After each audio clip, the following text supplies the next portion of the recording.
शांत कोने में एक आलीशान और भव्य हवेली खड़ी थी। ये हवेली गांव के सबसे धनी और प्रतिष्ठित व्यक्ति चौधरी बलदेव सिंह की थी। बलदेव सिंह जी की दौलत का कोई हिसाब नहीं था। उनकी जमीनें दूर दूर तक फैली थीं और उनका नाम पूरे इलाके में इज्जत से लिया जाता था। चौधरी साहब की विरासत को संभालने के लिए उनके दो बेटे थे। बड़ा बेटा वीरेंद्र उच्च शिक्षित था, शहर के बड़े कॉलेजों से पढ़कर आया था, लेकिन उसका स्वभाव थोड़ा लालची था। फिर भी बलदेव सिंह अपने बड़े बेटे पर सबसे ज्यादा भरोसा करते थे और उसे ही अपना असली उत्तराधिकारी मानते थे। और फिर था छोटा बेटा सूरज। सूरज ने कोई बड़ी पढ़ाई नहीं की थी। वो सादा और जमीन से जुड़ा हुआ था। उसे घर के छोटे बड़े हर काम में मजा आता था। नौकरों के साथ मिलकर काम करना, बगीचे की देखभाल करना, बिल्कुल एक साधारण इंसान की तरह। लेकिन बलदेव सिंह ये सब देखकर बहुत गुस्सा होते थे। उन्हें लगता था कि उनका छोटा बेटा निकम्मा है और उनका नाम मिट्टी में मिला रहा है। वो उसे नकारा मानते थे। मगर सूरज ईमानदार, सीधा सादा और सच्चा इंसान था, जिसके लिए कोई काम छोटा नहीं था। एक दिन चौधरी बलदेव सिंह के किसी दूर के रिश्तेदार के साथ एक लड़की आकांक्षा गाड़ी से गांव आई। वो बड़े बेटे वीरेंद्र के साथ अपने रिश्ते की बात पक्की करने आई थी। जब उनकी गाड़ी गांव के रास्ते से गुजर रही थी तो उन्होंने देखा कि रास्ता बकरियों के झुंड ने रोक रखा है और वहीं पास में दो लोग उन्हें चरा रहे थे, जो और कोई नहीं बल्कि सूरज और उसका एक दोस्त था। आकांक्षा ने गाड़ी से ही उन्हें हटाने की कोशिश की, लेकिन वो नाकाम रही। फिर उसने उन दोनों लोगों से मदद मांगी और दोनों ने जैसे तैसे बकरियों को हटाकर गाड़ी के लिए थोड़ी जगह बनाई।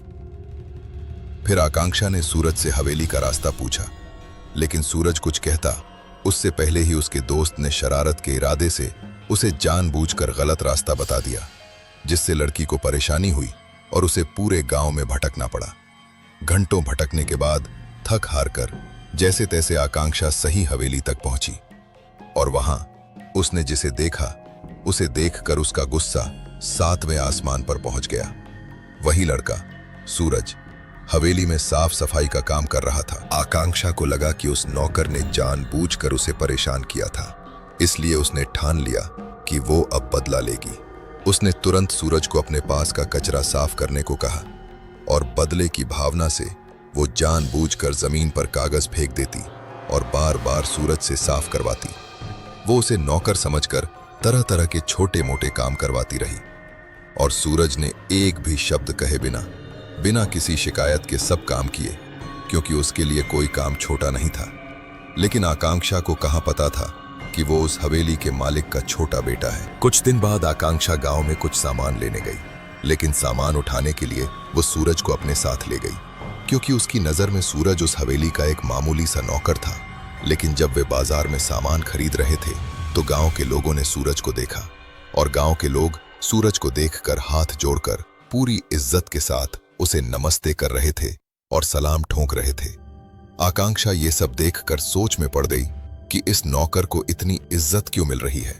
उसने आसपास किसी गांव वाले से पूछा और उसे सच्चाई का पता चला कि सूरज कोई नौकर नहीं बल्कि इसी हवेली के मालिक का छोटा बेटा था। ये सुनकर आकांक्षा को अपने किए पर शर्मिंदगी हुई, लेकिन साथ ही सूरज के प्रति उसके मन में गहरा सम्मान पैदा हो गया। उसने देखा कि वो बिना किसी अहंकार के हर काम को पूरी ईमानदारी और सादगी से कर रहा है। उसके लिए कोई काम छोटा या बड़ा नहीं है। उसी रात आकांक्षा ने ये सारी बातें वीरेंद्र को बता दी, जिसका उससे रिश्ता तय होने वाला था। वीरेंद्र ने इसे एक मौके की तरह लिया। उसने तुरंत अपने पिता बलदेव सिंह के पास जाकर इन बातों को झूठ का रंग लगाकर बढ़ा चढ़ाकर पेश किया। बलदेव सिंह, जो पहले से ही सूरज से नाराज थे, इन झूठी बातों को सुनकर आग बबूला हो गए और उन्होंने बिना कुछ सोचे समझे सूरज को घर से बाहर निकाल दिया। सूरज हमेशा की तरह चुपचाप और सिर झुकाकर बिना किसी विरोध के हवेली छोड़कर चला गया। एक दिन आकांक्षा छत की सीढ़ियों के पास थी, तब उसने वीरेंद्र को फोन पर किसी से बात करते हुए सुना। वीरेंद्र कह रहा था कि वो अपने पिता को किसी तरह फुसलाकर सारी जायदाद अपने नाम करवा लेगा और फिर उन्हें जान से मार डालेगा। आकांक्षा ये सब सुनकर कांप उठी। वो तुरंत भागी और सीधे सूरज के पास पहुंची और सारा सच बता दिया। सूरज, जिसे अपने भाई की नीयत पर पहले से ही शक था, और देर न करते हुए अपने पिता को बचाने का फैसला किया। वे दोनों हवेली की तरफ निकल पड़े। रास्ते में इस मुश्किल घड़ी में एक दूसरे का साथ पाकर उनके बीच प्यार पनपने लगा। फिर वे दोनों अपने पिता को सच्चाई बताने के लिए चल दिए। हवेली पहुंचकर उन्होंने बलदेव सिंह को सारी सच्चाई बताई, मगर बलदेव सिंह ने गुस्से में उनकी बात पर यकीन नहीं किया और उल्टा आकांक्षा पर चिल्लाए और कहा कि तुम इस निकम्मे लड़के के साथ मत रहो। तब आकांक्षा ने हिम्मत करके बलदेव सिंह को जवाब दिया और कहा, बाबूजी, मुझे आपके छोटे बेटे सूरज से प्यार हो गया है। बलदेव सिंह इस पर और भी ज्यादा नाराज हो गए और उन्होंने उन दोनों को घर से निकाल दिया। अगले दिन वीरेंद्र ने अपने पिता के खाने में चुपके से जहर मिला दिया और किसी काम का बहाना बनाकर हवेली से बाहर चला गया ताकि कोई इल्जाम उस पर ना आए। मगर सूरज, जिसे अपने भाई पर पूरा शक था, वो हवेली आसपास कहीं छिपा हुआ था और सब पर नजर रख रहा था। बलदेव सिंह ने जैसे ही जहर मिला हुआ खाना खाया, उन्हें खून की उल्टियां होने लगी और उनकी हालत बिगड़ गई।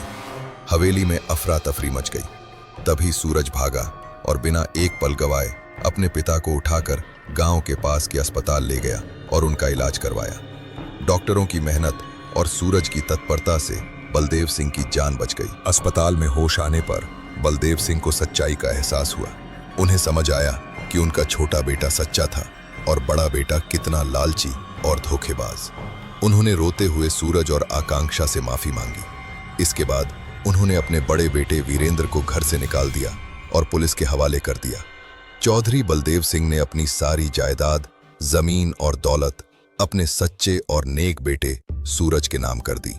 सूरज और आकांक्षा की शादी हुई और सूरज ने अपनी सादगी और सच्चाई से यह साबित कर दिया कि विरासत का असली हकदार वो नहीं होता जिसके पास सबसे ज्यादा कागजात हों, बल्कि वो होता है जिसके पास नेक नीयत और साफ दिल हो। अगर आपको ये वीडियो पसंद आया, तुरंत वीडियो को लाइक करें और चैनल को सब्सक्राइब करें ताकि हमारा नया वीडियो आपको सबसे पहले दिखाई दे।